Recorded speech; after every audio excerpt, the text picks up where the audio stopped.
जब से ये वर्दी पहनी है तब से इस वर्दी पर एक दाग नहीं लगने दी, लेकिन गुनाहों का यह दलदल इतना गहरा है, इसका कीचड़ साफ करते करते अब मैं थक गया हूं।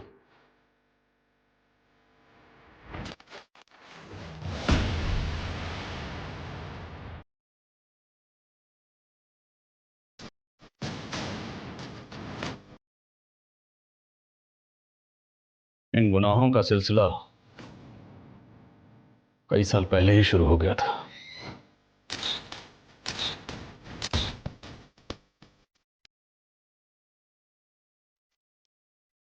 उनका हर कदम उस गुनाह की काली कहानी लिख रहा था।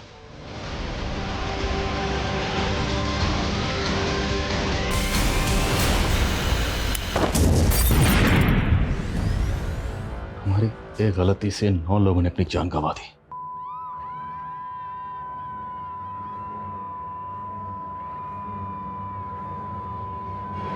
एक फूल की इतनी बड़ी सजा, और इस फूल ने हमारी वर्दी पर एक ऐसा दाग लगा दिया जो कभी नहीं मिट पाएगा।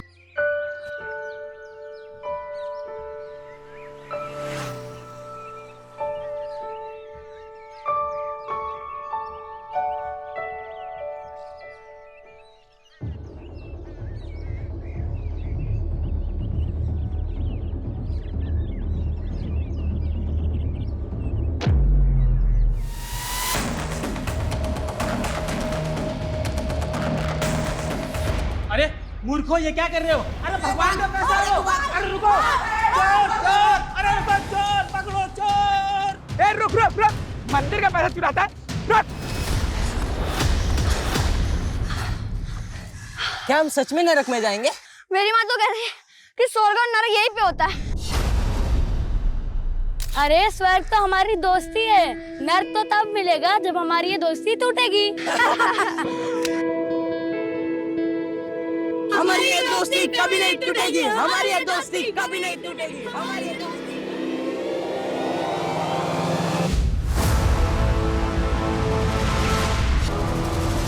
दोस्ती नहीं बची तो अब दोस्त भी नहीं बचेंगे। जयंत और गुरु को अगर मुझसे कोई बचा सकता है तो वो है सिर्फ उनकी मौत।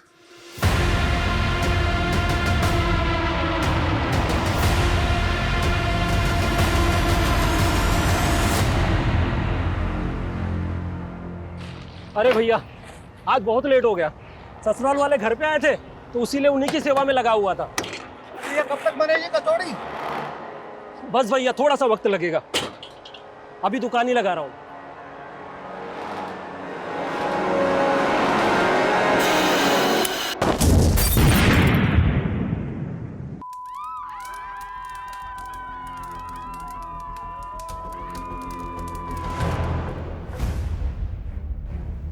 पहले ये माना जा रहा था कि ये धमाका किसी गैस सिलेंडर के फटने से हुआ है, लेकिन अब सामने आ रहा है कि ये धमाके के पीछे किसी आतंकवादी संगठन का हाथ भी हो सकता है। सरकार ने आश्वस्त किया है कि एटीएस पूरी गंभीरता से इस मामले की जांच करेगी।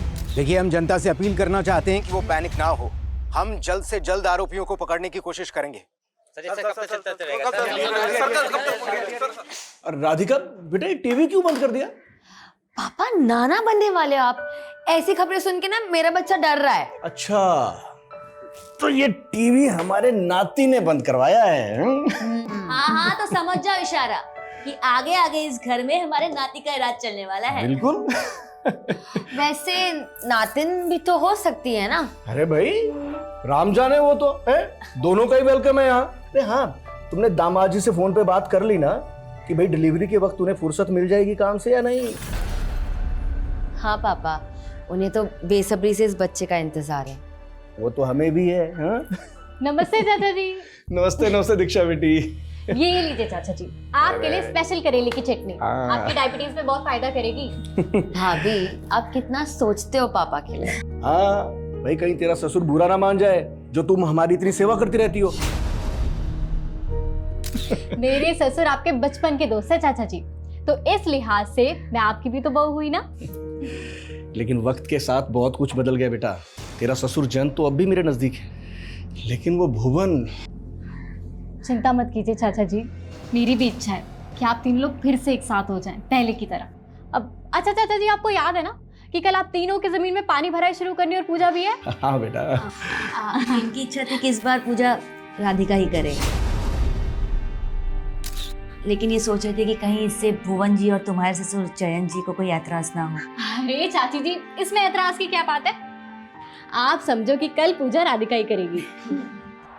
तू होती कौन है डिसाइड करने वाली कि पूजा कौन करेगा? बीवी हूँ आपकी और इस घर की बहू भी, और मैंने अरे पापा जी का बस चले तो अपनी सारी जमीन उन्हीं के नाम कर दे। तू आज के बाद वो करेगी जो मैं कहूंगा। सोहम, ज्यादा मर्दानगी मत दिखा। दीक्षा को मैंने अनुमति दी थी राधिका से पूजा कराने की, और राधिका भी मेरी बेटी। गुरु चचा दोस्त है आपके, सिर्फ दोस्त, परिवार नहीं है वो आपके। और ये बहू है, आपकी बेटी नहीं। सारे रिश्तों को उलझा के रखा हुआ है आपने। तूने तो बहुत सुलझा के रखा है ना, बेटा होने का फर्ज अदा कर रखा है ना तूने तो। हाँ तो ठीक है ना, बना लो किसी गैर को अपना बेटा। जब धोखा खाओगे ना तब पछताओगे।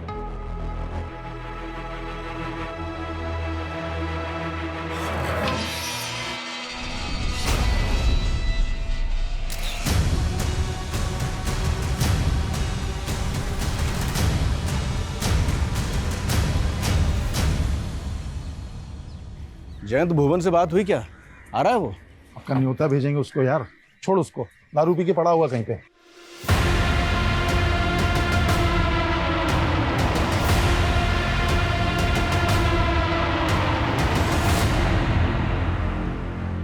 अरे उस जमीन को लेकर कितने सपने देखे थे हम दोस्तों ने, लेकिन वो कल तक मरने के लिए तैयार था और आज मिलना भी नहीं चाहता है। यार वो हमारी दोस्ती के काबिल ही नहीं है यार। लेकिन इस जमीन में उसका भी हिस्सा है, जो भी फसल होगी ना उसे भी भिजवा देंगे। अच्छा, मतलब मेहनत हम करें, फल वो खाएगा? पागल हो गया क्या? बचपन के दोस्त हैं हम, वो हमें गैर कर सकता है, लेकिन हम अपनी दोस्ती का फर्ज नहीं भूलेंगे, समझे? ठीक है यार। राधिका, राधिका, तुम? फेथ? तुम यहाँ क्या कर रहे हो? हाँ राधिका, तुम इतने दिन बाद आई हो और मुझसे मिली भी नहीं। वेद, अब तो मेरा पीछा छोड़ दो, मैं शादीशुदा हूँ। तुम और ये बच्चा दोनों मेरे, समझी? वेदी, क्या बकवास कर रहे हो? तुम जाओ यहाँ से। तुम्हें अपने पति को छोड़ के मेरे पास आना होगा। अगर तुम मेरी नहीं हुई ना तो मैं किसी की रहने भी नहीं दूंगा। देखो, मुझे धमकी मत दो, वरना मैं। वरना क्या?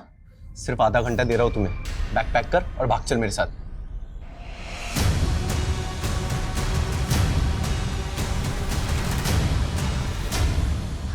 भाभी प्लीज, किसी को कुछ मत बताना, रिक्वेस्ट प्लीज।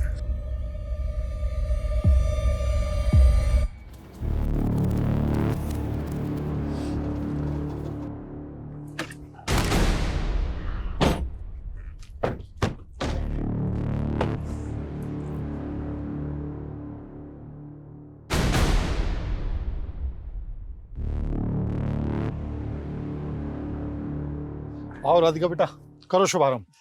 जाओ बेटा।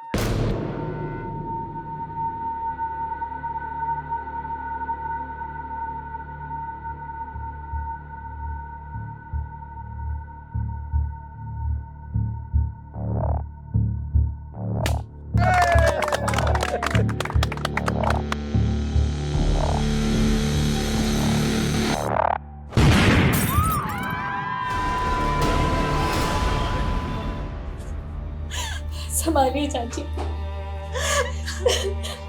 दीक्षा, ये सब कैसे हो गया दीक्षा?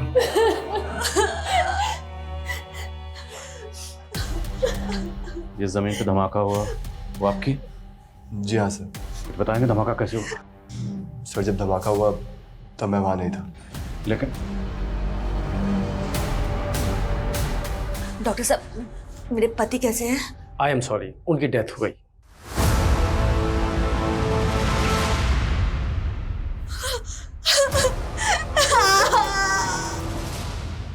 सर, इस हादसे में 4 लोगों की जान चली गई। गुरु, उनकी प्रेग्नेंट बेटी राधिका और उनके खेत में काम करने वाले 2 वर्कर।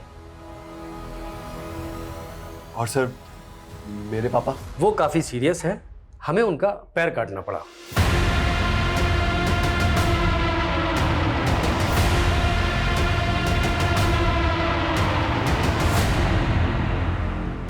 इस छोटे से गांव में ब्लास्ट हुआ है, इस ब्लास्ट में 4 लोगों की मौत और 1 व्यक्ति गंभीर रूप से घायल है। धमाके की वजह अब तक पता नहीं चल पाई है।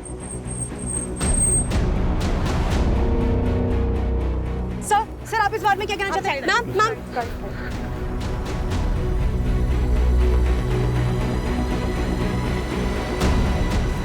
सर, मेरी ट्यूबवेल कमेटी के मैनेजर से बात हुई। उसका कहना है कि मशीन में तो कोई प्रॉब्लम नहीं थी। तो धमाके की वजह क्या थी? सर, फॉरेंसिक को ट्यूबवेल में एक्सप्लोजिव के ट्रेसेस मिले। शायद एक्सप्लोजिव को ट्यूबवेल में प्लेस किया गया था।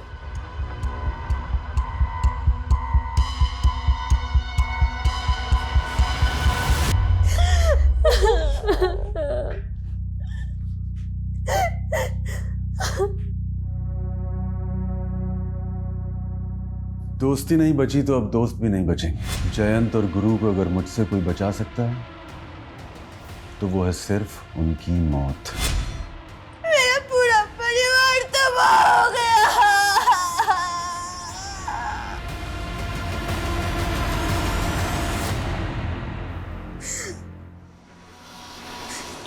जयंत कैसे? वो भी जिंदा लाश ही रह गए। उनकी एक टांग चली गई।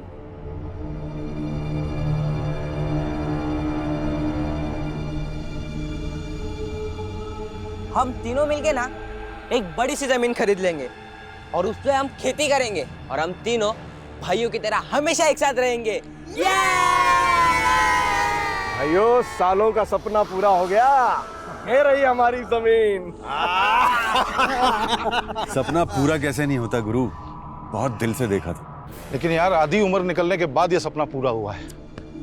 अगर तुम दोनों से पहले मैं ऊपर निकल लिया ना तो जमीन तुम दोनों के नाम। जयंत पागल हो गया क्या? अरे शुभ शुभ बोल, क्या बोली जा रहा है? वैसे तेरी बात में दम है जयंत। अगर हम तीनों में से कोई भी पहले निकल गया ना भगवान से मिलने, तो जो बच गया जमीन उसकी। अबे फिर तो गुरु की लॉटरी निकल जाएगी। मेरी क्यों? अबे जोशी ने बोला है 100 साल जिएगा कम वक्त। फॉरेंसिक रिपोर्ट के मुताबिक बम बनाने के लिए जिलेटिन स्टिक्स और बारूद का इस्तेमाल किया गया और बम को ट्यूबवेल के पावर स्विच के साथ कनेक्ट किया गया ताकि जैसे ही ट्यूबवेल ऑन हो धमाका हो जाए। सर, ये जिलेटिन स्टिक्स और बारूद का इस्तेमाल तो मोस्टली टेरर ग्रुप्स ही करते हैं। लेकिन टेरर ग्रुप का मकसद तो ज़्यादा से ज़्यादा जान और माल का नुकसान करना होता है, जबकि यहाँ पे पर्पसली एक ही फैमिली को टारगेट किया गया। फैमिली के 2 मेंबर्स के साथ साथ खेत में काम करने वाले 2 मजदूर भी मारे गए। गुरु का दोस्त जयंत वो बच गए। तो क्या सर, आपको इसमें कोई पर्सनल एंगल दिखाई दे रहा है? जयंत की हालत स्टेबल होने दो, फिर उससे बात करते हैं। और हमें इस केस को एस्केलेट करके सेंट्रल एजेंसीज की मदद लेनी होगी। बम धमाका हुआ, छोटा केस नहीं। शायद उनके डाटाबेस से हमें इस केस में कुछ हेल्प मिले।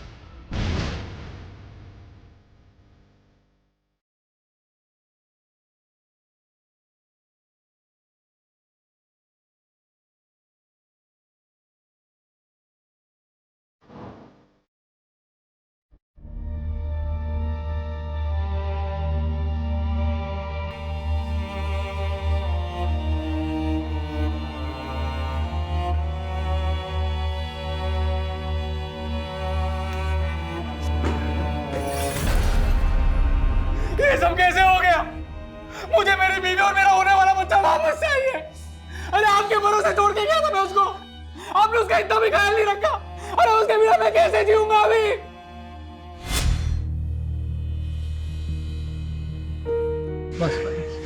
अच्छा हुआ नीरज जी आप इसको यहाँ लेकर आ गए।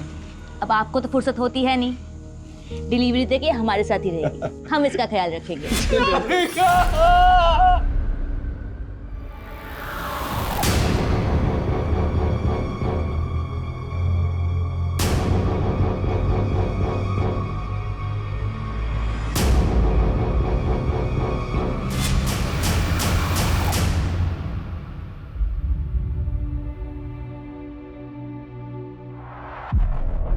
अच्छा, आजकल अपने बाप का हालचाल लेना भी छोड़ दिया। मुझे जिंदा देख के खुश नहीं ना तू? क्या मतलब है आपका? तू उस दिन था कहाँ जिस दिन ये धमाका हुआ? आप तो मुझे खुद की खुशी में शामिल करके खुश नहीं थे ना। खुशी तो मातम में तब्दील हो गई। मेरा दोस्त चला गया, उसकी बेटी चली गई। उनके बुरे कर्म, नहीं बच पाए वो। लेकिन आपने जरूर कुछ अच्छे कर्म किए होंगे जो आपकी जान बच गई। तो मुझे कोस के ना आपका ये पैर वापस नहीं आने वाला, समझे?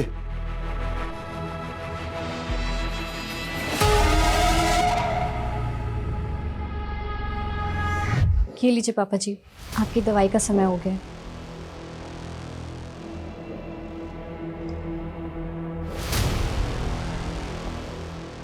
तुझे क्या लगता है सबके पीछे मेरा बेटा? नहीं नहीं पापा जी, ऐसा मत सोचिए आप। अब इससे और चौकन्ना रहना होगा। Please have a seat. इस गांव में जैसा ब्लास्ट हुआ है, 1 महीने पहले मुरादाबाद सिटी में हुआ ब्लास्ट भी बिल्कुल ऐसा ही था। यहाँ ट्यूबवेल में जिलेटिन स्टिक्स और एक्सप्लोसिव का इस्तेमाल किया गया और वहां पर उन्हें एक स्टोव में प्लांट किया गया था। नज़रपुर मुरादाबाद से महज 20 किलोमीटर दूर है, तो इन दोनों ब्लास्ट का आपस में क्या कनेक्शन हो सकता है? और उस ब्लास्ट में तो किसी टेरर ग्रुप के इन्वॉल्व होने की अटकलें थी। लेकिन अभी तक किसी टेरर ग्रुप का लिंक नहीं मिला है इसके पीछे।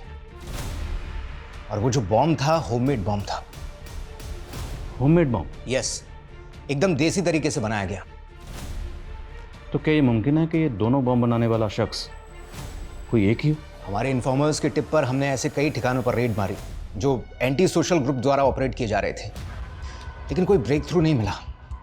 हमारे लिए सबसे बड़ा सवाल ये है कि ये जिलेटिन स्टिक्स और डिटोनेटर उस अननोन बॉम्ब मेकर तक पहुंच कैसे रहा था। जिलेटिन स्टिक्स मोस्टली माइंस में ब्लास्ट के लिए इस्तेमाल होती हैं, तो हो सकता है वहां से किसी ने। लेकिन इंटेलिजेंस तो माइंस ब्लास्टिंग के ठेके लेने वाली हर कंपनी पर कड़ी नजर रखती है। उन्हें जो जिलेटिन स्टॉक्स अलॉट होता है, वहां से तो एक भी बॉक्स का इधर उधर होना इम्पॉसिबल है। हमने पर्सनल लेवल पर भी इस केस को इन्वेस्टिगेट किया, सारे इंजर्ड और डेड लोगों से कनेक्टेड लोगों के बैकग्राउंड्स चेक किए, लेकिन कहीं से कोई क्लू नहीं मिला। हमारे विक्टिम की फैमिली में ऐसा कोई लगता नहीं जो इस तरह का बम बना सकता है। But you have to investigate it. मुझे लगता है अब हमें इस केस को फ्रेश पर्सपेक्टिव से देखना होगा। We have to take personal angle. हमें देखना होगा कि हमारे विक्टिम की फैमिली से जुड़ा वो कौन शख्स है जो इस तरह का होममेड बम बनाकर ये धमाके कर रहा है।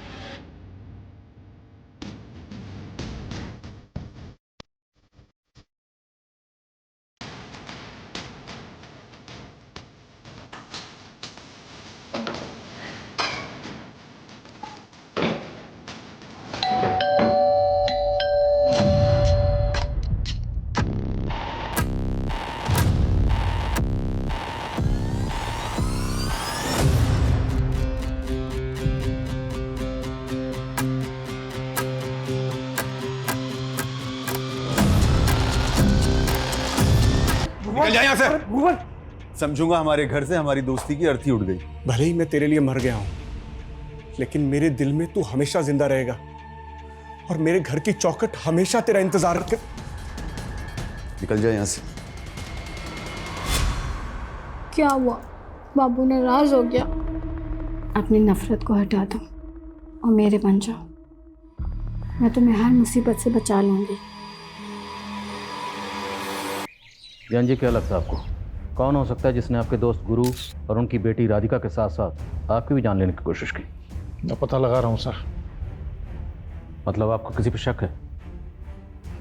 फिलहाल तो मुझे ऐसा कुछ नहीं लग रहा है। कुछ होगा तो बताऊंगा आपको मैं। सर मुझे लगता है ये जयंत को छुपा रहा है। तो ये वाकई जानता होगा कि धमाके के पीछे किसका हाथ है। जयंत और इसकी फैमिली के बारे में पता करो, तब तक हम गुरु की बीवी और राधिका के पति से मिलते हैं।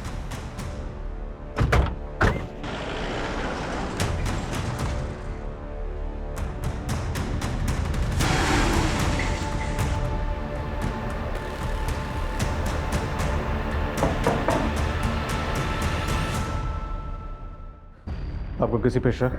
कोई ऐसा है जो आपकी बेटी राधिका और आपके पति गुरु को इस तरह मरवा सकता है? मुझे तो कुछ समझ में नहीं आ रहा है। राधिका तो यहाँ रहती भी नहीं थी, वो तो बस डिलीवरी के लिए मायके आई थी। जी, आपको किसी पे शक? Excuse me sir.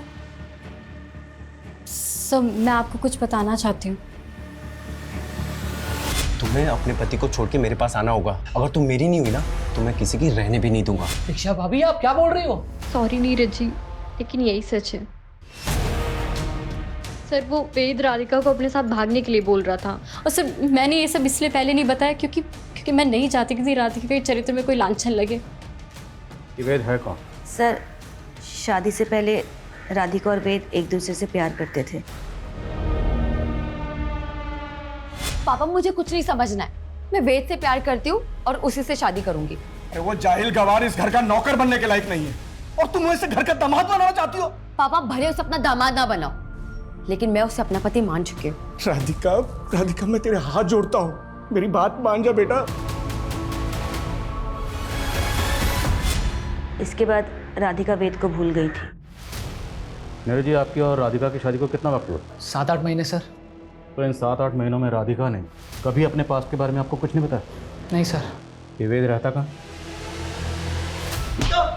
सर मैंने कुछ नहीं किया सर, मैंने कुछ नहीं किया सर। मोटर मैकेनिक हूँ सर, घर से सारा काम संभालता हूँ। और आपको सर मैं बॉम्ब बनाने वाला दिख रहा हूँ। कोई मिला नहीं तो आप मुझे फंसा दोगे। फंसाएंगे नहीं, साबित करेंगे। अगर सच नहीं बोलेगा ना तो ऐसे ही धोएंगे तुझे। मैं सच बोल रहा हूँ सर, मैंने कुछ नहीं किया है। मैं सर राधिका से प्यार करता था, और राधिका भी मुझसे शादी करना चाहती थी, लेकिन सर उसके बाप ने। लेकिन उसके बाप ने क्या? उसके बाप और राधिका दोनों को? नहीं सर, राधिका मेरे बच्चे की माँ बनने वाली थी। क्या बोला तुमने? सर राधिका मेरे बच्चे की माँ बनने वाली थी सर। सर फॉरेंसिक को इस वेद के घर से जो सामान मिला है उसमें जेलेटिन या एक्सप्लोजिव के कोई ट्रेसेस नहीं मिले। अब इतना बेवकूफ़ नहीं कि धमाका करने के बाद वो सब सामान अपने घर में रखेगा। मोटर मैकेनिक है तो पूरे चांसेस हैं कि ट्यूबवेल में वो बॉम्ब इसने प्लांट किया होगा। पर ये वेद तो बोल रहा है कि राधिका के पेट में इसी का बच्चा था। अब ये तो पैटर्निटी टेस्ट से ही क्लियर होगा। पर सवाल ये है कि राधिका के हस्बैंड को वाकई राधिका के पास्ट के बारे में कुछ भी नहीं पता था। आप पापा बनने वाले हो। सच? सर वो न्यू कंसाइनमेंट आ गया है। चलो। आप इस रिश्ते का हाथ मुझसे मत छीनिए। आप रख लीजिए पैसे, रख लीजिए। इन पैसों से मेरा दुख कम नहीं होगा। मैं जानता हूँ पैसों से सिर्फ घर की ज़रूरतें पूरी हो सकती हैं, पति की कमी तो दूर नहीं होगी। लेकिन आपको कभी भी किसी चीज़ की ज़रूरत हो तो आप बोलना, झिझकना मत। सर एक बात जयंत ने भी हमसे छिपाई और गुरु की बीवी ने भी हमको नहीं बताई। कौन सी बात? हम सिर्फ जयंत और गुरु को इस जमीन का हिस्सेदार समझ रहे थे, जबकि इस जमीन का एक तीसरा हिस्सेदार भी है, जयंत और गुरु का दोस्त भुवन। ये तीनों हर साल इस जमीन पे पहली पानी भराई और पूजा करते थे, लेकिन इस साल इस अवसर पे भुवन शामिल नहीं हुआ था। क्यों? जयंत और गुरु का भुवन से झगड़ा चल रहा था। मजदूरों का कहना है कि इन तीनों की दोस्ती टूट चुकी थी। तो क्या गहरी दोस्ती गहरी दुश्मनी में बदल गई? इतनी गहरी कि दोस्त ने दोस्त की जान ले ली? हो सकता है सर। वो कहते हैं ना, इस सारे संसार में फसाद की जड़ सिर्फ ये 3 चीजें हैं, जर, जोरू और जमीन। अगर हम तीनों में से कोई भी पहले निकल गया ना भगवान से मिलने, तो जो बच गया जमीन उसकी। हम आप लोगों से ये जानना चाहते हैं कि पानी भराई और पूजा की परंपरा में अचानक बदलाव क्यों और कैसे किया गया? क्योंकि पूजा तो आप तीनों दोस्त हर साल तीनों मिलकर ही करते थे। सर इस बार भुवन तो आया नहीं था, तो गुरु चाहता था कि इस बार की पूजा राधिका के हाथों हो। क्या कोई बाहर वाला आदमी जानता था कि पूजा में राधिका शामिल होने वाली? आप ऐसा क्यों पूछ रहे हैं? अगर इस पूजा की परंपरा में बदलाव नहीं किया गया होता तो भुवन की गैरहाजिरी में पूजा में आप और गुरु बैठे, राधिका नहीं। मतलब ये कि टारगेट आप और गुरु दोनों हो सकते हैं। अब ये बताइए वो कौन हो सकता है जो दोनों जमीन मालिकों को मारना चाहता था? भुवन पे तो शक नहीं है आपको? तो आप बताइए, अगर भुवन ऐसा कर सकता है तो ऐसा क्यों करेगा? क्योंकि सर हमारी सालों की दोस्ती एक बहुत बुरे मोड़ पे आके टूटी थी। जैन, अरे भुवन को तुझसे कुछ बात करनी है। अरे तो तू बिचौलिया क्यों बन रहा है? वो बोलेगा ना। यार मैं हमारी दोस्ती का रिश्तेदारी में नहीं बदल सकती। मैं चाहता हूँ यार सोहम और मीनाक्षी की शादी हो जाए। अरे यार तूने मेरे मन की बात छीन ली यार। और सोहम और मीनाक्षी तो बचपन के दोस्त हैं। ये हुई ना बात। जयंत, तुझे मालूम है ना मीनाक्षी थोड़ा हकलाती भी है। अरे नहीं बेटा, तो हमारी बहू नहीं हो, बेटी हो। खुश रहो। हाँ जयंत, सोहम और मीनाक्षी की जोड़ी बहुत अच्छी लगेगी। बेटा नमस्ते बेटा। मीनाक्षी से मिलो। हाय सोहम। हाय मीनाक्षी। ये क्या बदतमीजी है सोहम? मुझे पता है हम यहाँ किस लिए इकट्ठा हुए हैं आज। हाँ पता है मुझे। आप लोग यही चाहते हो ना कि मैं शादी कर लूं। ठीक है दीक्षा,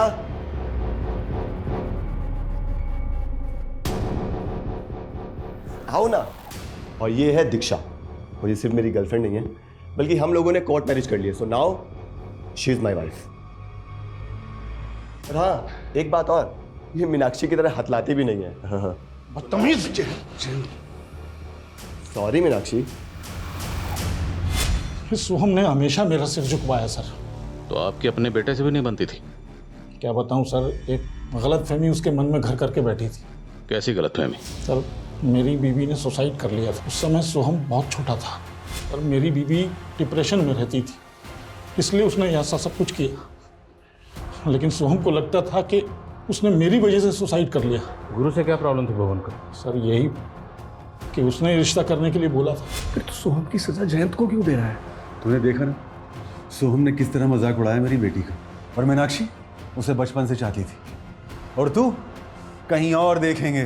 क्या कर सकते हैं आप? उसने शादी कर ली है और फिर मीनाक्षी बेटा आना इधर। बेटा सुन तो सही, हम कह रहे थे।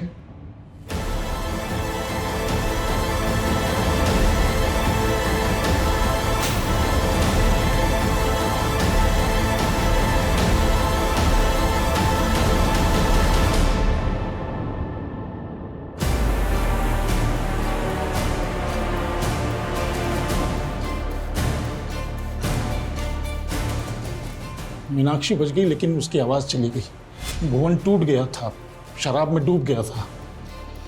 हम दोनों को अपना बैरी समझने लगा था सर। मंजू जी, आपको भी यही लगता है कि भुवन ऐसा कर सकता है? जी।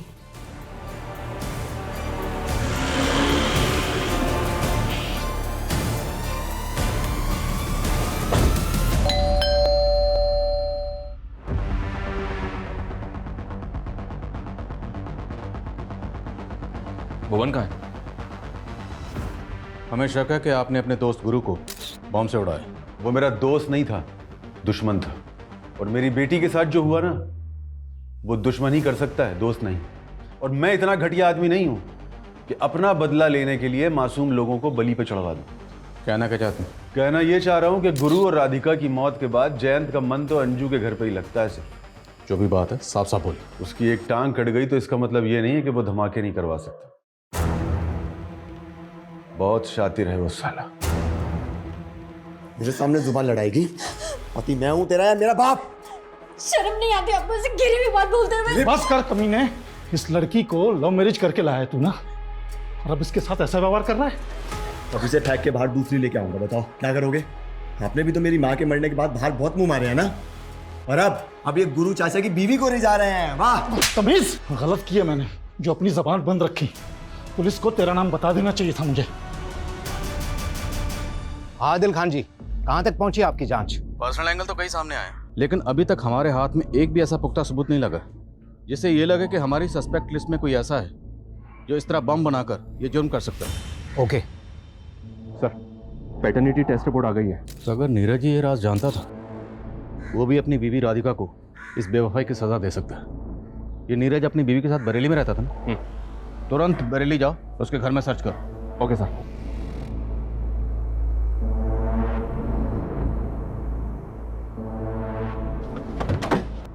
पूरा घर अच्छी तरह से सर्च करो। सर। अरे कहाँ जा रहे हो आप लोग? सर बात क्या है? तेरी बीवी के पेट में जो बच्चा था वो वेद का था, और तू कह रहा है कि तुझे मालूम नहीं था अपनी बीवी के अफेयर के बारे में? अरे नहीं मालूम था मुझे कि राधिका का किसी के साथ अफेयर चल रहा था। और अगर मालूम भी होता तो क्या मैं उसका जाके खून कर देता, वो भी इस तरह से? घर में कुछ नहीं मिला फिर भी हम इसे क्लीन चिट नहीं दे सकते। लॉजिस्टिक का बिजनेस है इसका, और बरेली में एक वेयर हाउस भी है। खबरियों को बोलो कि इस पे नजर रखें। हो सकता है कि लॉजिस्टिक के बिजनेस की आड़ में इसका किसी एंटी सोशल ग्रुप से कनेक्शन हो।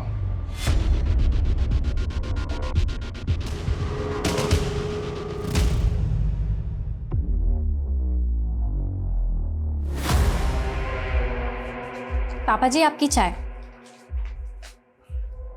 पापा जी इतना कैश लेके आप कहाँ जा रहे हैं? मैंने और गुरु ने मिलके एक ट्रैक्टर लेने का सोचा था। अब गुरु तो रहा नहीं, लेकिन उस ज़मीन पे खेती तो करनी है ना, बस इसलिए ट्रैक्टर खरीदने जा रहा हूँ। पापा जी क्या आपको वाकई लगता है कि वो ब्लास्ट सोहम ने? मैं लेट हो रहा हूँ, चाय नहीं पी पाऊंगा।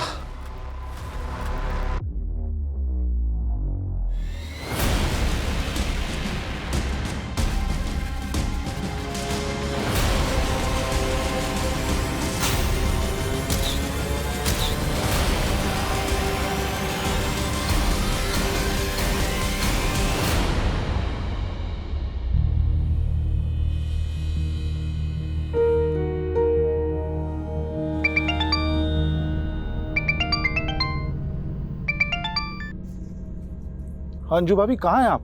देखिए, मैं वहाँ आके लोगों की नज़र में नहीं आना चाहती। वैसे भी आपका बेटा आपको और मुझे लेकर शक करता है। बेहतर है कि हम ना ही मिले। मैं आपकी दुविधा समझ सकता हूँ।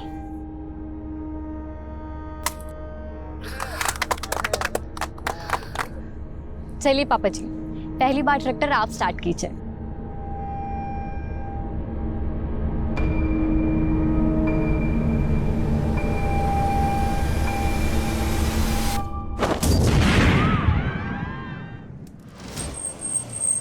हटो हटो, लोग जिंदा, एम्बुलेंस बुलाओ तुरंत। यस। पापा, पापा। सर, ऐसा लग रहा है इस बार बॉम्ब ट्रैक्टर में प्लांट किया गया था। एक विटनेस के मुताबिक ट्रैक्टर स्टार्ट करते ही ब्लास्ट हो गया। मुरादाबाद में स्टोव में ब्लास्ट हुआ और यहाँ पे पहले ट्यूबवेल में, ट्रैक्टर में ब्लास्ट। शर्मा, आखिर ये कौन है जो इस तरह बम ब्लास्ट करके एक के बाद एक धमाका कर रहा है? दीक्षा, दीक्षा, ये सब कैसे हो गया दीक्षा? सब पापा जी की गलती थी कि उन्होंने तुम्हें बचा। तुमने मार डाला पापा जी को।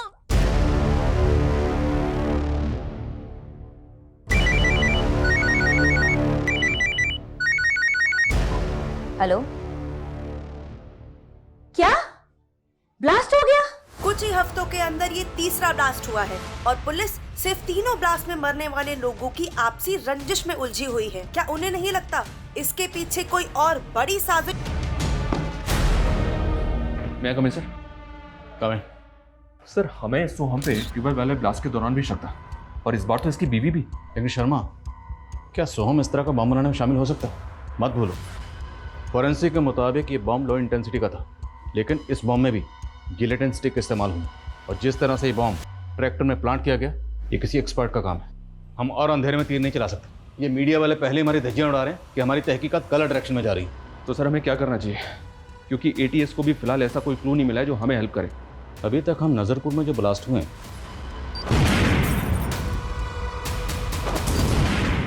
उन्हीं को इन्वेस्टिगेट कर रहे हैं, और अब मुझे लग रहा है कि जो मुरादाबाद में ब्लास्ट हुआ उसमें जो एटीएस की इन्वेस्टिगेशन है, हमें उसे भी क्लोजली स्टडी करना चाहिए, क्योंकि हो सकता है उस इन्वेस्टिगेशन में कोई ऐसी बात हो जो एटीएस से मिस हो गई, लेकिन वो बात हमारी नज़र में आ जाए।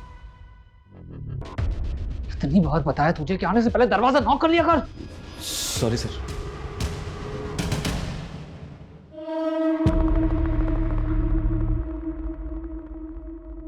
कंप्लीटली मिस हो गई। भुवन का फोन 18 तारीख को मुरादाबाद में एक्टिव था और 18 तारीख को ही मुरादाबाद सिटी में ब्लास्ट हुआ था। ये भुवन मुरादाबाद में जाता कहाँ? सर, वो तो पता नहीं, लेकिन ये अक्सर मुरादाबाद जाता रहता है और ये जब जब मुरादाबाद गया है इसका फ़ोन उस लोकेशन पे भी एक्टिव रहता था जहाँ जहाँ ब्लास्ट हुआ था। हो सकता है ये वहाँ रेकी करने जाता हो। सर, मुरादाबाद तो रोज़ हज़ारों लोग आते जाते हैं। मैं मुरादाबाद गया और मैंने बम ब्लास्ट कर दिया। तो ये बता कि मुरादाबाद में जाता कहाँ? सुंदरी के यहाँ गया था। कौन सुंदरी? प्रोस्टिट्यूट है सर।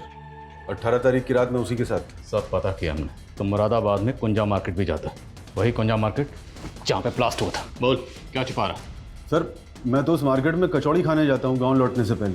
करेक्ट, कचौड़ी खाने वाले के गैस स्टोव में ब्लास्ट हुआ 18 तारीख को। बोल।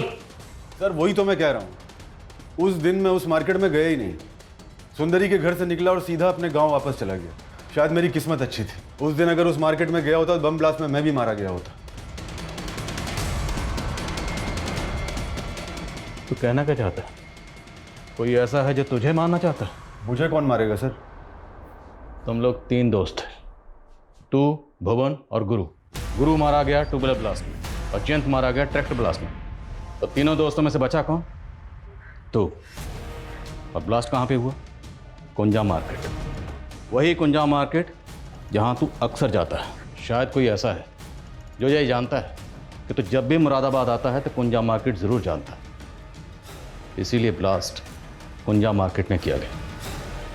जहन पे जोर डाल और बता कि वो शख्स कौन है। सर ये बात तो सिर्फ सुंदरी जानती। अरे तू यहाँ क्या कर रहा है? तेरे भुवन चाचा को पुलिस ने गिरफ्तार कर दिया। तू निकल यहाँ से। अरे लेकिन मुझे अभी तो अंदर अरे तू जान। अरे सर लो, मैंने पकड़ लिया इसको। अरे सर मैंने पकड़ लिया इसको। इसको भी लेके चलो। अरे मुझे क्यों लेके जा रहे हो? मैंने क्या किया? अरे साहब मेरा काम है धंधा करना। अब चाचा हो या भतीजा मुझे क्या फर्क पड़ता है? और इन दोस्तों को मार के मुझे क्या मिलेगा? सर मेरा कोई लेना देना नहीं है धमाकों से। अगर कुछ भी छुपाया ना और हमें पता चला तो उधेड़ेंगे तुझे। सर छुपाने को बचा ही क्या है, सब कुछ तो सामने खुल गया है। 18 तारीख को मुरादाबाद में हुए ब्लास्ट से 10 दिन पहले 8 तारीख को बरेली रोड पर दंगे हुए थे। तभी इस जिलेटिन बॉम्ब की साजिश की शुरुआत हुई थी। लेकिन बरेली में हुए दंगों का इन धमाकों से क्या कनेक्शन है? दंगों के कारण 3 दिन तक शहर में कर्फ्यू रहा था, जिस वजह से एक माइनिंग साइट पर जाने वाले जिलेटिन से भरे ट्रक को कंपनी को 3 दिन के लिए बरेली के गोडाउन में रखना पड़ा था। उस वक्त कंपनी ने हमसे ये बात छुपाई थी कि उस ट्रक में से 147 जिलेटिन्स गायब हो चुकी थी। हमें शक है कि ये चोरी उसी वक्त हुई जब वो ट्रक नीरज के गोडाउन में खड़ा हुआ था। नीरज के गोडाउन पे? माइनिंग कंपनी के हिसाब से वो जिलेटिन स्टिक तेरे गोडाउन से चोरी हुई। सर माइनिंग कंपनी वाले झूठ बोल रहे हैं। मेरा मतलब है कि मेरे गोडाउन से आपको कुछ मिला क्या? आदिल खान जी। शर्मा, इस नीरज के गोडाउन से किसी भी तरीके का एक्सप्लोसिव या जिलेटिन नहीं मिला है। कहीं ठिकाने लगा दिया होगा। 2 लगाएंगे सब उगल देगा ये उस दिन की वीडियो फुटेज आई है मेरे पास, जिस दिन जिलेटिन से भरा ट्रक इसके गोडाउन में खड़ा था। सर ये मोहित है। कौन मोहित? सर दीक्षा का भाई।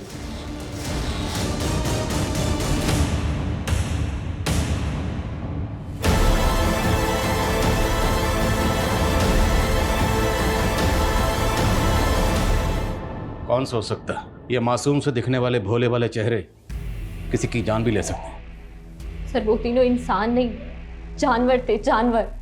सर उन तीनों ने मिलकर, जब मैं और मोहित बच्चे थे और हमारी माँ एक गेस्ट हाउस में सफाई का काम करती थी। अरे सर आप सरिता सरिता सरिता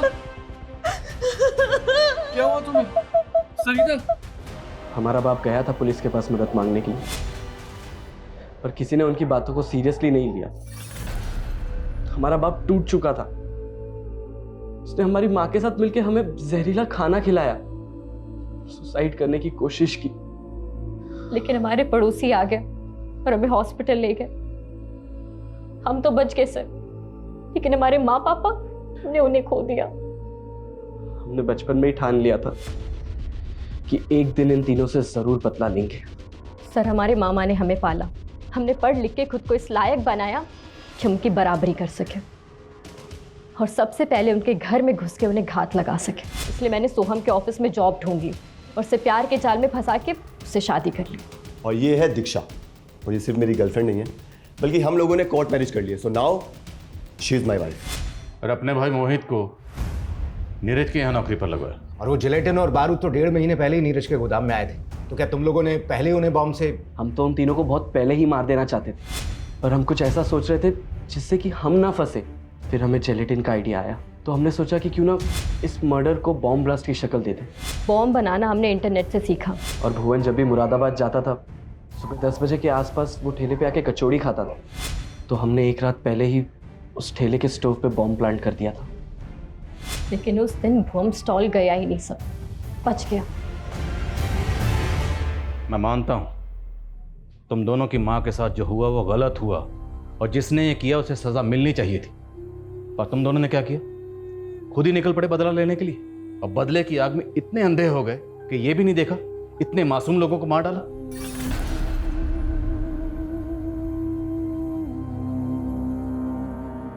ये कोई भूल नहीं थी, बल्कि बहुत बड़ी गलती हुई थी हमारे पुलिस डिपार्टमेंट से। अगर उन लोगों ने इसलिए लिया होता और उसके गुनहगार भुवन, जयंत और गुरु को पकड़ लिया होता तो दीक्षा और मोहित ये बदले का खूनी खेल ना खेलते और इतने मासूम लोगों की जान यूं ही ना जाती।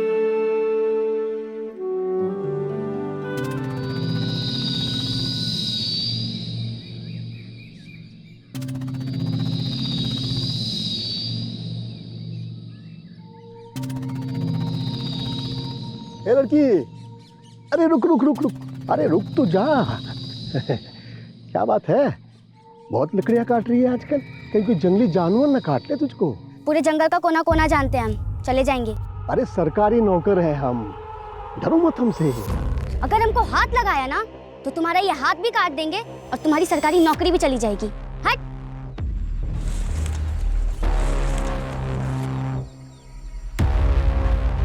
कट कट खटाल, फट फट फटाल, क्या बाहर निकल जा, नहीं तो तेरे 10 पुश्तों के भूतों को भी अपना गुलाम बना लूंगा। निकल बाहर। बस छोड़ दूंगे इसको, लेकिन इसको कहे हमार पेड़वा के पास कभी ना आए। अब इसका भूत निकल गया है, कर चाट हो मुर्गा लेके आ जाना, भुतवा को बलि चढ़ानी होगी, नहीं तो फिर से इसके सर पर भूत आ जाएगा। देखा क्या हाल हो गया इसका। अब ये होना लड़की को ही देख लो, अगर हम सरपंच होते तो इसको सरकार से क्या बोलते रहे, बोले उसको स्कॉलरशिप कहना चाह रहे हैं आप भाई, स्कॉलरशिप। हाँ देखा फुलवा, तुम्हारे साथ साथ पूरे गांव का उद्धार कर देंगे हम। अगले पंचायती चुनाव की तैयारी कर रहे हो का? अब जब तुम जो कह रही हो हम करके दिखाएंगे। अब तुम ही सोचो, तुम्हारे पापा का एक हाथ भी नहीं है, बेचारे को कोनो काम भी नहीं देता है कोई, कैसे पढ़ाएंगे तुमको, कैसे परवरिश करेंगे तुम्हारी। अब ऐसे लोगों का मदद तो होना चाहिए। बिल्कुल सही करें भैया।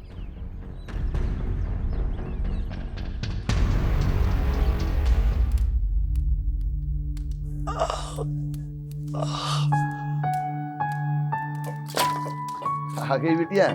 आ भी गए और आपकी करस्तानी भी देख ली है। अरे तू तो हमारी अम्मा जैसे पेश आती है। आपका चेहरा देखकर पता चल रहा है कितना दर्द हो रहा है आपको। नहीं होता तो काहे करते हैं मजदूरी। अपनी सेहत का ध्यान रखिए। अम्मा पैसा भेजती है ना टाइम पर। यही तो दुख है कि उसका दिया खाना पड़ता। हर बार सोचते हैं कि उससे पैसा नहीं लेंगे, लेकिन अम्मा को गलत मत समझिए बाबा। तुमको पता है ना कि तुम्हारी अम्मा के पास पैसा कहाँ से आता है। घर का काम करने के लिए गई थी वहां, अब उस अरुण की घर वाली बन के रही थी।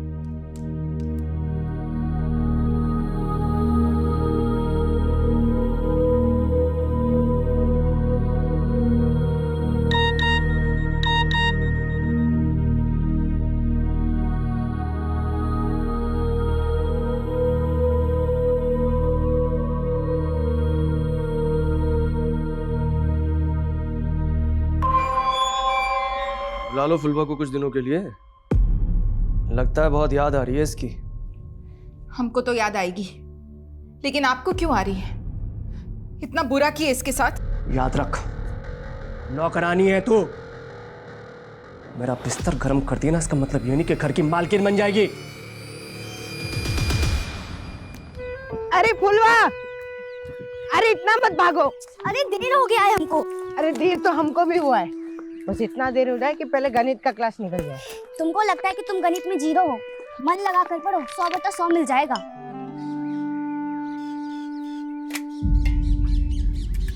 आज फिर दाल खत्म? रोज रोज नमक रोटी पकड़ा देते हो। हमारे टोले के बच्चों को दाल सब्जी देने से पहले ही खत्म हो जाता है। ए, जाके लाल बाबू सर से बात कर। बढ़ जाए राजकुमारी, निकल यहाँ से। अरे अरे फुलवा, अरे वहां मत जा। तो तुमको सूखा रोटी नहीं खाना है? ये रोज रोज का हो गया है मास्टर जी। स्कूल में जो खाना आता है वो सरकार की तरफ से आता है। बताइए कौन हम बच्चों का हक छीन रहा है? सरकार हमको ये नमक रोटी खाने को देती है क्या? मारेंगे एक लपड़, भागो यहाँ से। मास्टर जी, बड़ी विद्रोही लड़की है। कल सबके सामने हमसे कहती है कि बताइए लैट्रिन का कुंडा कहाँ गया। हाँ तो गलत का पूछे। जाओ यहाँ से। CDPO मैडम, बिना बताए आ गई। Good afternoon madam ji. Good afternoon. हमारा नाम फुलवा है, हम इस स्कूल के स्टूडेंट हैं। बोलो फुलवा। मैडम जी, हमारे टॉयलेट का कुंडा टूटा हुआ है। मास्टर जी से कितनी बार बोला लेकिन वो ठीक ही नहीं करवाते हैं। नमस्ते मैडम। बेटा फुलवा, अपने क्लास में जाओ। और मैडम जी, आधे बच्चों को खाना ही नहीं मिलता है, प्रसाद के जैसा डाल देते हैं, कहते हैं इतना ही आया है, रोज ही नमक रोटी खा के रहना पड़ता है। यार अरुण, उस कंपनी ने पेमेंट रोक के रख ली हमारी। भाई ऐसे बात नहीं बनने वाली है, तू उसमें 10 बार फोन करा कर, मैसेज भेज, अबे प्रेशर डाल उन पे, तब पैसे निकलेंगे वहां से। ले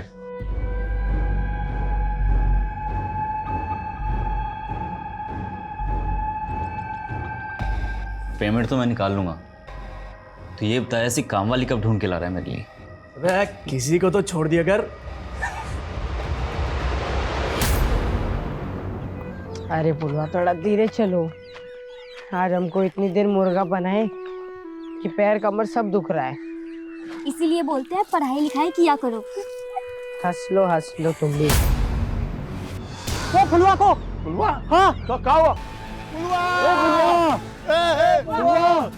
फुलवा, बुलेट इधर, तू देख चाचा।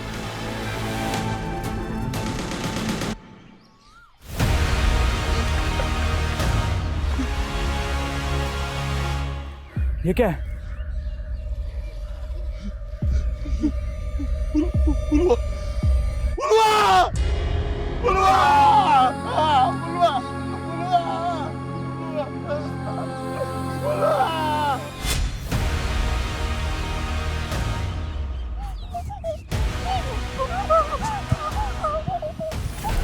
अरे कहाँ रह गए तुम?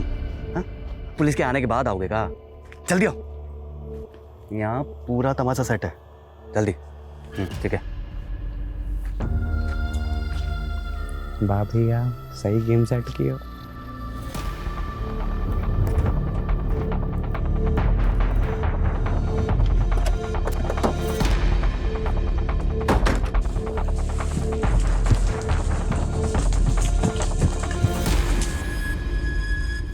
फॉरेंसिक टीम बुलाओ, बॉडी काफी जल गई है। एम्बुलेंस भी बुलाओ, जितना जल्दी हो सकता है बॉडी का पोस्टमार्टम करवाओ, क्विक। Okay sir. जरा आओ।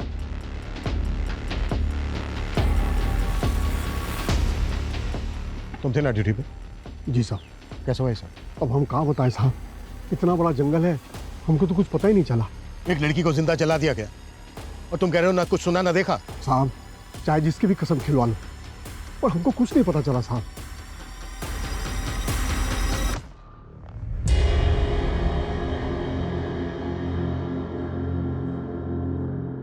आप फुलवा के पिता हैं? हाँ साहब। कैसे हुआ ये सब? फुलवा स्कूल से आ रही थी, ये भूटन था उसका। हिम्मत रखिए। क्या करेंगे, हिम्मत मत रखे साहब, पकड़ लीजिएगा ना साहब उन लोगों को। वो जो कोई भी है बचेंगे नहीं, पकड़े जाएंगे। आपको शक है किसी पर? पुलवा के स्कूल के तो टीचर है ना और हेडमास्टर, वही दोनों आएंगे साहब। टीचर और हेडमास्टर? हाँ, वो बच्चे लोग के आग का खाना नहीं देते थे। रोज रोज नमक रोटी पकड़ा देते हो। स्कूल में जो खाना आता है वो सरकार की तरफ से आता है। बताइए कौन हम बच्चों का हक छीन रहा है? सरकार हमको ये नमक रोटी खाने को देती है क्या? तो पुलवा ने उन दोनों का शिकायत उनका बड़े अफसर से किया था, उन दोनों का नौकरी चला गया था। लड़की का बयान सही है, आप दोनों को निलंबित किया जाता है। ये टीचर और हेडमास्टर दोनों को बुलाओ, और जैसे ही बच्चा पट्टी करवा के आ जाता है अस्पताल से, उसके साथ उस जगह पर चलते हैं जहाँ से फुलवा को अपडेट किया गया था। Okay sir.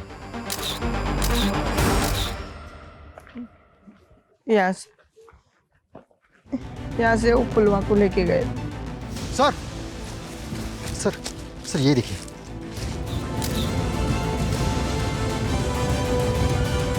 बेटा कुछ और याद है? जैसे किस तरह के कपड़े पहने हुए थे, किस रंग के कपड़े पहने हुए थे? कुछ याद नहीं आ रहा। कोई बात नहीं बेटा, तुम घर जाके आराम करो, हम बाद में बात करें। विशाल, बच्चे को घर पहुंचा दो। कहाँ रह गए थे? हाँ, यहाँ सारा कार्यक्रम खत्म होने को आ रहा है और तुम अभी आ रहे हो। अरे हम सारा कार्यक्रम फिट कर देंगे, आप चिंता क्या कर रहे हैं, आइए हमारे साथ। हाँ, पर एक बात का ध्यान रखना, हमारे बारे में एकदम मजबूत दिखाना कि नेता हो तो कैसा, हमारे जैसा। गफ्फार कहाँ है? साहब हमें नहीं मालूम साहब। नहीं मालूम है का क्या मतलब है? इस स्कूल के एक बच्ची को जिंदा जला के मारने का आरोप है इस पे। कहाँ है वो? सर वहां अंडर गारमेंट्स मिला, शायद वो फुलवा का हो सकता है। मतलब पॉसिबल है कि देखिए आप लोग, इस गांव में ऐसी घटना घटी है जिससे इंसानियत शर्मसार हो जाए। लड़की के बाप का बुरा हाल है, एक लड़की को जिंदा जलाकर मार दिया गया है। और यहाँ हमारे साथ हैं स्थानीय नेताजी। मुरली जी, आप ये बताइए, इस हादसे के बारे में आपका क्या कहना है? हमारा तो खून खौल रहा है। यहाँ इतना बड़ा कांड हुई गवा और ये गांव का सरपंच है कि गांव में ही नहीं है। देखा आप लोगों ने मुरली जी को कितनी चिंता है इस गांव की। और बंद करो, बंद कर कैमरा। किस का कैमरा बंद करवाएंगे आप? क्या ये बात सच नहीं है कि सबसे पहले इस हादसे की खबर आपको मुरली जी ने दी है? कैमरा बंद कर। बंद नहीं किया ना तो सब करवा देंगे सब कुछ। देखिए, आप एक पत्रकार की आवाज को बंद नहीं करा सकती। आवाज नीचे। कविता। हाँ शर्मा बोलो। सर, ये टीचर लाल बाबू और हेडमास्टर गफ्फार दोनों गायब हैं। मतलब फुलवा के पिता का शक सही हो सकता है। ढूंढ के लाओ उन दोनों को। और शर्मा मैं कॉल करता हूं बाद में।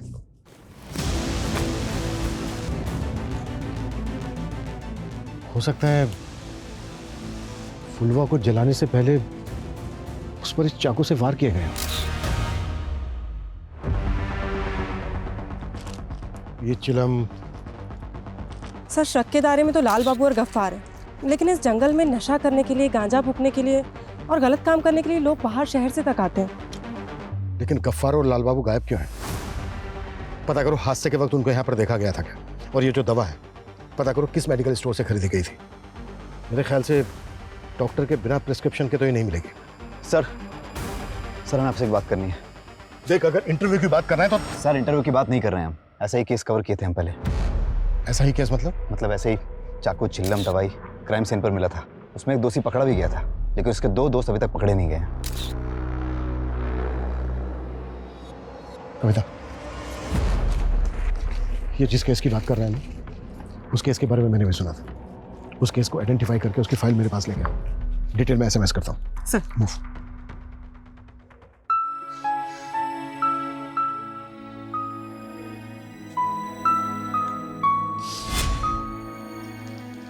बाबा ये लो पानी।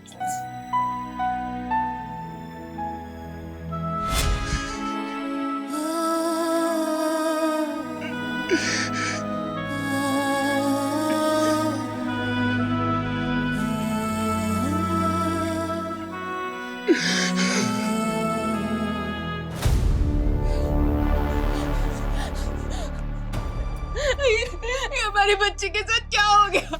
अरे कुछ तो कहिए आप। वो तुम्हारी बिटिया सिर्फ इसलिए थी कि तुम्हारी कोख से जन्मी थी। वो सिर्फ हमारी बिटिया थी। ऐसा मत बोलिए। तुम लेके गई थी ना उसको कुछ दिनों के लिए शहर में, कैसा ख्याल रखा था उसका तुमने और तुम्हारे उस प्रेमी ने।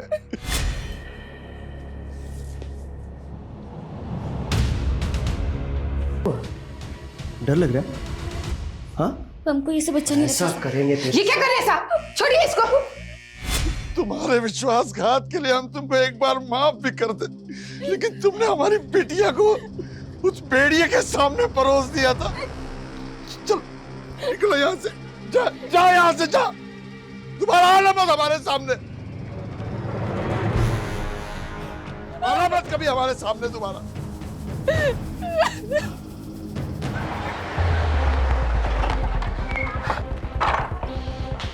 पूरा घर अच्छी तरह से सर्च करो।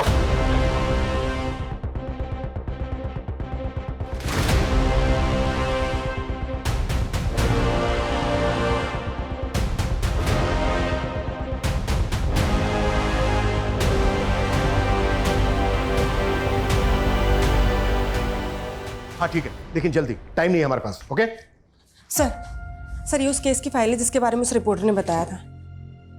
सर आसपास के इलाके टैबलेट प्रिस्क्राइब की हो और सर किसी भी मेडिकल वाले ने ये टैबलेट नहीं बेची है। इसका मतलब ये है कि ये दवा इस इलाके के बाहर से खरीदी गई है और क्राइम सीन से जो एविडेंस बरामद हुए थे वो सेम है, चिलम, knife. Yes sir. Sir Rajni नाम उसे जिंदा जला के मार दिया।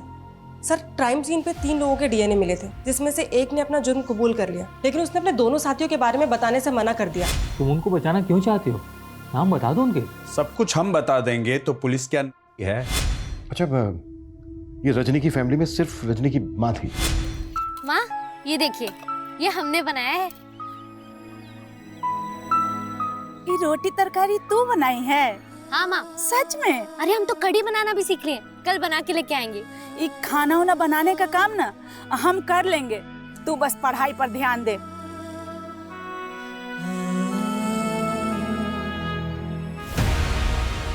सर रजनी को रोज उसी जंगल से होकर जाना पड़ता। सर उनमें से एक पकड़ा गया था जिसने अपना जुर्म कबूल कर लिया। सर 2 साल पहले उसे फांसी दी गई है। यानी बाकी के जो 2 आरोपी थे उनके बारे में कभी कुछ पता ही नहीं चला, वो आज भी आजाद घूम रहे हैं। रजनी के केस में जैसा हुआ था तकरीबन वैसा ही फुलवा के केस में भी हुआ। कहीं ऐसा तो नहीं है कि उन्हीं दोनों का काम है?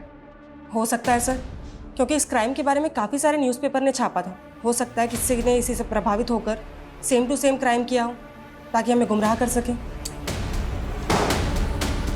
लेकिन कौन? मुरली भैया अभी न्यूज में कुछ रखा नहीं है, गांव वालों को भी लग रहा है हम वही न्यूज बार बार दिखा रहे हैं। नहीं, कोनो फायदा नहीं।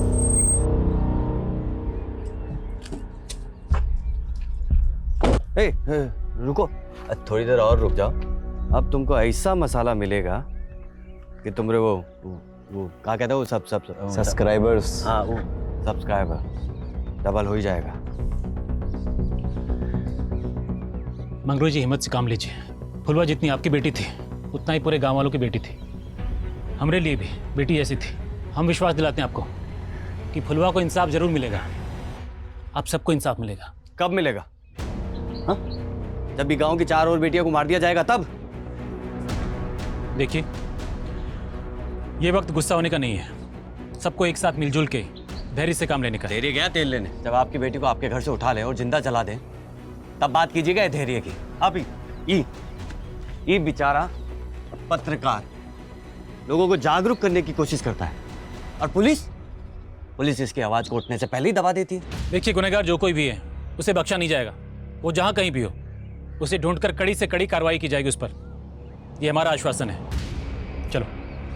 आश्वासन नहीं चाहिए हमें, हम आपको जाने नहीं देंगे। हाँ, नहीं जाने देंगे, बिल्कुल नहीं जाने देंगे यहाँ से। जब तक फुलवा को इंसाफ नहीं मिल जाता आप यहाँ से नहीं जा सकते। हमारे यहाँ पर बैठने से, धरना प्रदर्शन करने से फुलवा को इंसाफ मिल जाएगा तो ठीक है, हम भी बैठते हैं यहाँ पर। आपके यहाँ बैठने से इंसाफ नहीं मिलेगा और ना ही पुलिस कुछ कर रही है और ना ही आप। अब इस बाप को देखिए, अब इस बाप को देखिए जिसकी आवाज कोई नहीं सुन रहा है, जिसकी बेटी को जिंदा जला दिया गया हो।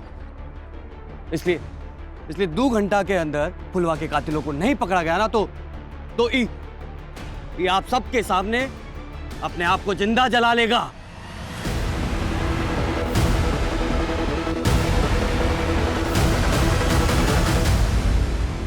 Thank you sir. सर मुझे मालूम था आप हमें करने की परमिशन जरूर देंगे। हम दोनों केसेस पर एक साथ काम करेंगे सर। जय हिंद सर। कविता, रजनी का केस जिस ऑफिसर ने हैंडल किया था हमें उससे मिलना होगा, एक बार बात करो सर। सर। हेलो सर, गांव में हंगामा मचा हुआ है। फुलवा के बाप ने खुद को जलाने की धमकी दी है सर। व्हाट? ये क्या बकवास कर रहे थे आप? दिमाग खराब हो गया आपका? फुलवा के पापा ऐसा कुछ नहीं करने वाले, मैं अभी जाके साहब जी को बता देती हूँ। अरे समझो, अगर ऐसी धमकी नहीं देंगे तो पुलिस कोई कार्रवाई नहीं करेगी। तो बेटी के कातिल को पकड़वाने के लिए बाप अपनी जान दे दे, ऐसा कभी नहीं होगा। ऐसा होगा। अगर फुलवा के कातिल नहीं पकड़े गए तो हम सच में अपने आप को जला लेंगे।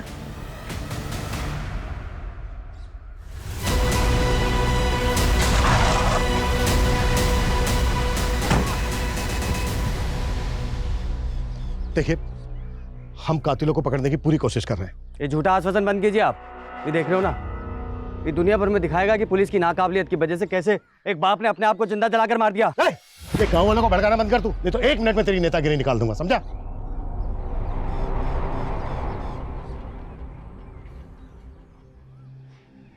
देखिए, आप जो ये कर रहे हैं प्लीज बंद कीजिए ऐसे। हमारी फुलवा के कातिल को अगर आपने नहीं पकड़ा तो हम सच में खुद को जला लेंगे। Hello sir. शर्मा, क्या अपडेट है? हर जगह नाकाबंदी लगा रखी है सर। गफ्फार और लाल बाबू के घर वालों से, पड़ोसियों से और स्कूल में इंक्वायरी कर रहे हैं। शायद इन दोनों की कोई लीड मिले। शर्मा, जल्दी करो। फुलवा के बाप ने खुद को जलाकर आत्महत्या करने की धमकी दी है। पूरा गांव है उसके साथ। हमारे पास 1 घंटे से भी कम समय है।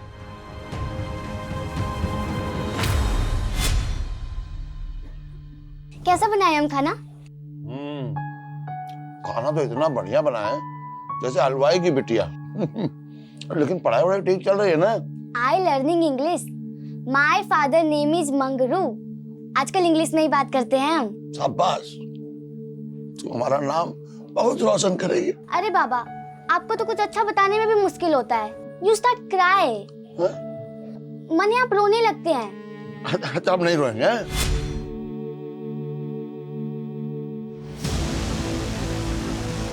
रुक रुक रुक जॉर्ज, कितनों को रोकोगे आप? 10 गांव वाले और आ रहे हैं और ये सब करने से अच्छा है उन्हें पकड़िए जिन्होंने हमारी फुलवा को जिंदा जला दिया। चुप। कविता, कैमरा जब्त करो इसका।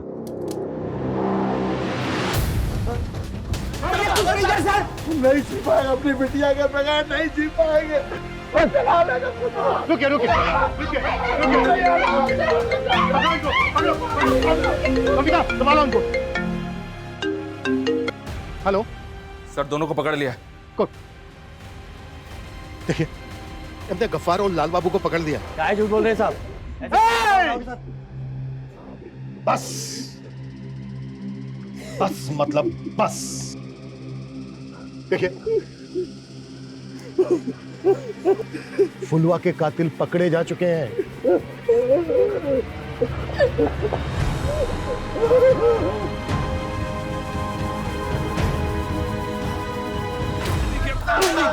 साहब, हम गुस्से में जरूर थे, लेकिन हमने उस बच्ची के साथ ऐसा कुछ नहीं किया है। साहब, हमारी बच्ची जैसी थी, उसके साथ हम ऐसा कैसे कर सकते हैं?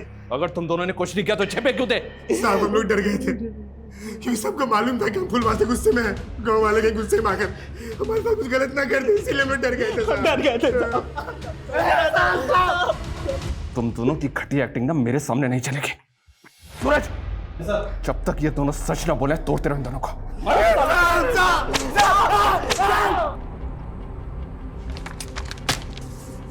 पोस्टमार्टम रिपोर्ट से कुछ भी पता लगाना मुश्किल है। फुलवा की बॉडी इतनी ज्यादा जल गई है, हो सकता। और रजनी केस में जिस इकलौते मुजरिम को फांसी हुई थी, वो भी इस बात से मुकरा नहीं था। मिलकर पहले विक्टिम की बेरहमी से जबान काटी। तो क्या उन्हीं दोनों साइको किलर का काम है या फिर फुलवा के ही गांव से कोई है? और सर, ये गफ्फार और लाल बाबू, ये दोनों भी कुछ नहीं कबूल रहे। क्राइम सीन से जो अननोन फिंगरप्रिंट्स मिले थे वो भी गफ्फार और लाल बाबू से मैच नहीं करते। तो सर, क्या हो सकता है? इन दोनों ने ग्लव्स पहन रखे थे या फिर कोई और था? मगर कौन?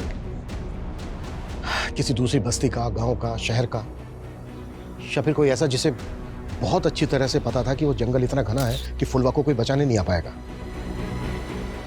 रजनी और फुलवा के केसेस में समानता है।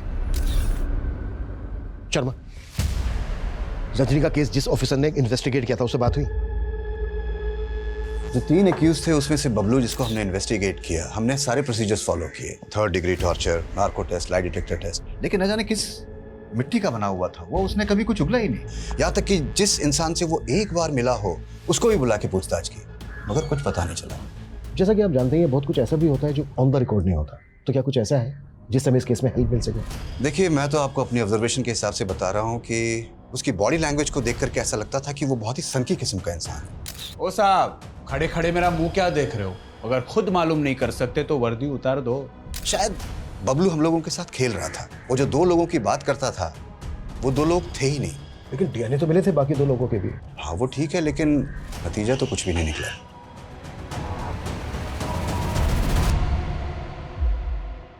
तुम जंगल में अपने 2 और दोस्तों के साथ थे, कौन थे वो? जिंदगी के सफर में गुजर जाते। साथियों के नाम बता दो तो हम तुम्हारे लिए फिर नहीं आते। तो जितनी जल्दी सच बताएगा ना, उतनी जल्दी तेरे साथ इंक्वायरी बंद होगी, समझ ले। साहब, हमें कोई फंसा रहा है, हमने ऐसा कुछ नहीं किया। पता चल गया हमें, तेरी सिर्फ एक ही मंशा थी, सरपंच बनने की। और क्या जानते हैं उसके बारे में? वो सरपंच बनना चाहता है और उसकी नज़रें भी गंदी हैं साहब। फुलवा को भी वैसी नज़र से देखता था। देख मुरली, एक बार तेरे फिंगरप्रिंट्स मैच हो गए ना, उसके बाद मैं तुझे बताता हूँ कि एक बच्ची के साथ इतनी दरिंदगी करने का अंजाम क्या होता है।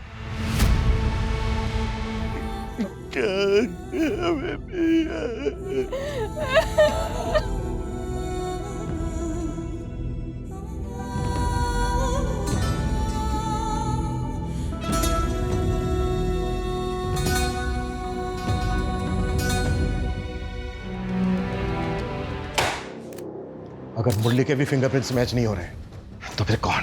रजनी के केस से भी ऐसा कुछ नहीं मिल रहा है जिससे हम किसी नतीजे तक पहुंच सके। बबलू जो पकड़ा गया था, जिसने अपना जुर्म कबूला था, जिसको फांसी हुई थी, उसकी वाइफ ने अपनी स्टेटमेंट दी थी। हालांकि कोई लीड नहीं मिली थी। उसकी वाइफ का है आजकल, पता करो। सर, एक आदमी ऐसा है जिसको अभी तक हमने शक के दायरे से दूर रखा है। कौन? Bhola Yadav, forest guard. उसकी ड्यूटी है सर जंगल में आते आते लोगों की खबर रखना। ऐसा कैसे हो सकता है कि उसने फुलवा की चीख ही नहीं सुनी? अरे ओझे, तेरा वो पीपल के पेड़ वाला भूत कहीं तुझे तो नहीं पकड़ा ना है? मुझे तो नहीं पकड़ा, लेकिन उस भूत की वजह से ये दारू और ये मुर्गा हम दोनों को नसीब हो रहा है। पर कब तक जिंदा रहेगा तेरा ये भूत? अरे जब तक रहेगा रहेगा, नहीं रहेगा तो हम दूसरा भूत बना लेंगे।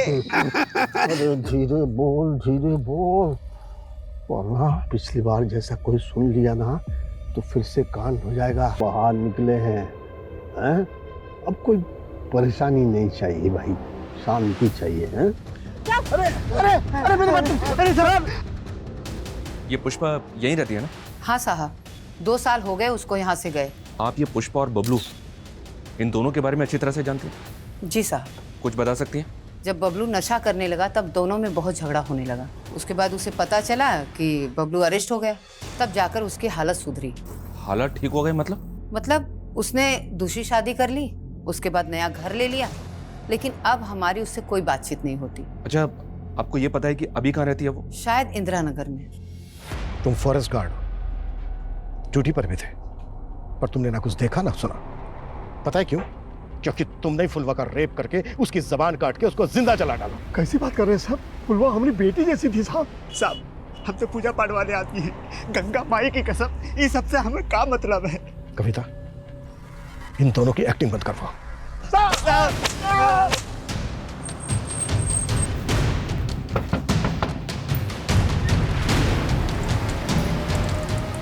जी कहिए।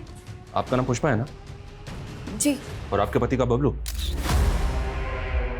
था, लेकिन बबलू ना इस दुनिया में है और ना ही मुझे उसके बारे में कुछ बात करनी है। पर हमें उसके बारे में आपसे बहुत जरूरी बात करनी है। क्या हुआ पुष्पा? अरे कुछ नहीं, वो बबलू के बारे में पूछताछ करने आए हैं बस। देखिए, उससे हमारा कोई लेना देना नहीं है। कमाल है, आप लोग तो बिना सवाल के ही जवाब पे जवाब देते जा रहे हैं, जैसे कि आपको पहले से पता था कि यहाँ पे पुलिस आएगी और हमसे ये सवाल करेगी। नहीं, लेकिन इतना ज़रूर पता था कि बबलू मेरी ज़िंदगी की इतनी बड़ी गलती थी तो उसका फल तो मुझे भुगतते रहना होगा ना। खैर पूछे, क्या पूछना चाहते हैं आप? बबलू ने जो जुर्म किया था उसमें उसके साथ कौन कौन था? पुलिस ये सवाल मुझसे पूछती रही थी, लेकिन मुझे कुछ नहीं मालूम है, ना ही उसके केस के बारे में और ना ही मुझे उसके दोस्तों के बारे में कुछ पता है। साहब बस मुझे इतना ही मालूम है कि बबलू हमेशा गांजा फूकता रहता था। फिर एक दिन उसने उसी दिन मुझे उससे घिन आ गई। इसलिए उसके जेल जाने के बाद आपने दूसरी शादी कर ली। मेरी किस्मत अच्छी थी कि मुझे पंकज मिल गए, और वैसे भी मैं क्या करती, पूरी जिंदगी उस कमीने की परछाई में गुजार देती। अच्छा, आप दोनों एक दूसरे को बबलू के जेल जाने से पहले से जानते थे? जी वो कितने साल पहले से? जी हम एक ही गांव से हैं। अच्छा, मतलब बबलू की और इनकी शादी होने के पहले से ही? जी। तुम करते क्या? जी हम कुक हैं। एक मामूली से कुक से शादी करने के बाद पुष्पा के पास इतना पैसा आ गया कि उसने खुद का घर भी खरीद लिया। कहीं पुष्पा को कोई राज छिपाने के पैसे तो नहीं मिले किसी से? हो सकता है सर, इसलिए मैंने पुष्पा की पिछले 10 साल की बैंक स्टेटमेंट निकालने के लिए उसके बैंक से कांटेक्ट किया है। वो अभी थोड़ी देर में उसका स्टेटमेंट मुझे ईमेल कर देंगे। सर। हाँ ठीक है, ओके। सर ये पुष्पा की बैंक डिटेल्स। कोबाल की सजा के दौरान पुष्पा के अकाउंट में कई बड़े अमाउंट्स ट्रांसफर किए गए थे और ये सारे पैसे पंकज के अकाउंट से आए थे। ये पंकज के पास इतना सारा पैसा कहाँ से आया होगा? वो तो एक मामूली सा कुक है, किसी 5 स्टार होटल में शेफ तो है नहीं। रजनी के केस में पंकज से पूछताछ हुई थी? नहीं सर, ना तो इंक्वायरी हुई, ना उसका डीएनए लिया गया और ना ही फिंगरप्रिंट्स। रडार में था ही नहीं वो। आई थिंक हमें देर नहीं करनी चाहिए। सबसे पहले पंकज का डीएनए सैंपल और फिंगरप्रिंट्स लो, उसके बाद हम पुष्पा और पंकज से बात करते हैं। Okay sir. हमें क्यों परेशान किया जा रहा है साहब? हाँ सर, हमारे अकाउंट में जो पैसे हैं उसका हिसाब किताब दे सकते हैं हम आपको। सुपर, तो फिर इस बात का भी हिसाब किताब दे दो। रजनी के गैंग रेप और मर्डर में जिन 3 लोगों के डीएनए मिले उसमें से तुम्हारा भी मैच हुआ है। क्या पंकज तुमने? नहीं, इनको कोई गलतफहमी हुई है। एक्टिंग बंद करो दोनों।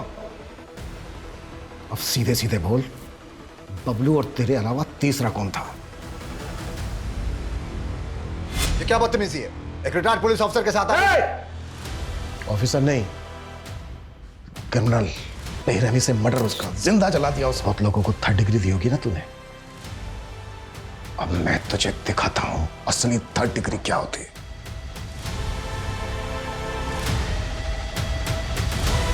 मैं उन दिनों अकेले रहा करता था और पंकज मेरे यहाँ खाना बनाने के लिए आया करता था। रोज खाना खाने से पहले हम दोनों साथ बैठकर पिया करते थे। एक दिन पंकज अपने दोस्त बबलू को अपने साथ घर ले आया और इन्होंने रजनी का जिक्र किया तो मेरी भी इच्छा हुई रजनी को देखने की। ऊपर से प्रेशर आने लग गया कातिल को पकड़ने का। मैंने बबलू पर दबाव बनाया, उसे नार्को टेस्ट में कैसे झूठ बोलना है ये भी सिखाया और ऊपर से उसे प्रॉमिस किया कि हर महीने उसकी वाइफ को मैं पैसे भेजता रहूंगा। और जब बबलू को फांसी हो गई और सालों तक तुम लोग नहीं पकड़े गए तो हिम्मत और बढ़ गई। उसके बाद फुलवा पर नजर डाली और उसके नहीं सर, फुलवा के साथ मैंने कुछ नहीं किया। हम भी कब से यही बोल रहे हैं, हमने फुलवा के साथ कुछ नहीं किया सर। तो आप पर गहरा असर हुआ है जब से फुलवा गई है। फुलवा के केस में जो फिंगरप्रिंट्स मिले वो श्याम और पंकज के भी नहीं है। सर हेलो, ठीक है सर। भूतन को आजकल दिमागी दौरे बहुत पड़ रहे हैं। कांवन को ऐसा लग रहा है कि फुलवा के साथ जो हुआ वो उसको हॉन्ट कर रहा है। हॉन्ट कर रहा है? पता करो तेरा माजरा क्या है। अरे काय तंग कर रहे, हमें नहीं मालूम है। हमारा सर दर्द से फटा जा रहा है। ये उस दवाई का साइड इफेक्ट है जो तूने ली है। अरे कौन सी दवाई? हमने कोई दवाई नहीं ली है। अच्छा, तो फिर उस दवाई की स्ट्रिप पे तेरे फिंगरप्रिंट्स कैसे मिले हमें? अरे वो जब पुलवा को ले जा रहे थे तब हो सकता है कि हमारा हाथ उस दवाई पे लग गया होगा। वो दवाई हमें वहां से नहीं मिली है जहां से फुलवा को अगवा किया गया। क्या छिपा रहा है हमसे? हाँ, हमने भी फुलवा के साथ। और कौन था तेरे साथ? और कौन कौन था तेरे साथ?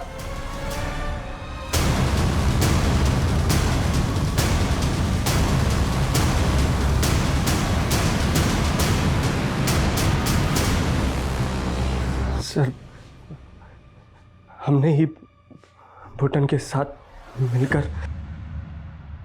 क्यों? हमको पता लगा कि पुलवा शहर से इसलिए वापस आई है घर के अरुण उसके साथ। हमारे मन में भी पुलवा के लिए वैसे ही सोच आने लगी।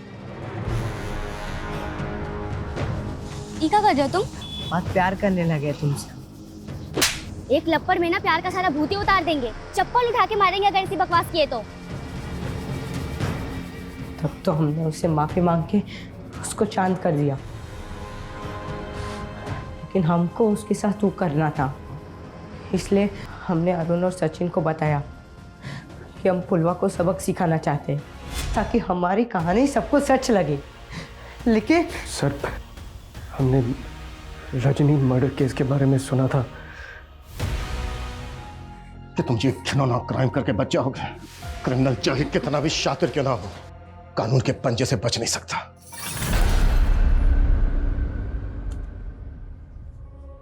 कितनी बार बोला है बाबा, समय से खाना खा लिया कीजिए। तुम्हारी ही राह देख रहे थे। जब तक तुम्हारी डांट नहीं सुन लेते खाना गले से उतरता ही नहीं। चलो अब खिलाओ जल्दी से। फुलवा के परिवार की गरीबी लाचारी ने उन्हें पहले ही अपना शिकार बना लिया था। गरीब और लाचार लोग हमेशा ऐसे लोगों के शिकंजे में होते हैं जिनके पास आर्थिक, सामाजिक और पॉलिटिकल पावर है। पुलिस का काम है गुनहगारों को पकड़ के उन्हें सजा दिलवाना, लेकिन याद रखिए, इलाज से बेहतर है सतर्कता। Prevention is better than cure.